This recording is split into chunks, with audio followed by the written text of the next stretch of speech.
आज तीसरा दिन है मेरे 30 दिन डेली पोस्टिंग चैलेंज का। और सच बताऊं तो आज का दिन बहुत हैक्टिक होने वाला है। जैसा कि मैंने आपको बताया था कि हम लोग आज रात की ट्रेन से कानपुर जा रहे हैं और घर से निकलने से पहले कितने काम होते हैं ये शायद हर एक फैमिली समझ सकती है। ऊपर से हमारे ये छोटे साहब हैं, ये गोदी से ही नहीं उतर रहे। इनको लग रहा है कि इनको छोड़ के हम तो चले ना जाए।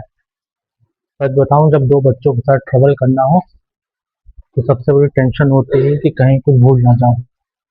डायपर है, दूध है, उनके स्नैक्स हैं, सब कुछ डबल चेक करना पड़ता है। लेकिन जो भी हो, मैंने 30 डेज डेली पोस्टिंग चैलेंज लिया था तो मुझे आज का दिन मिस नहीं करना था। फाइनली पैकिंग कंप्लीट हो चुकी है, बस अब रेडी होना है और स्टेशन के लिए निकलना है। आज का ब्लॉग यहीं ख़त्म करते हैं। ट्रैवल वाला फुल व्लॉग कल आएगा, तो हमारे साथ जुड़े रहिए और इस वीडियो को लाइक और चैनल को सब्सक्राइब करना ना भूलें।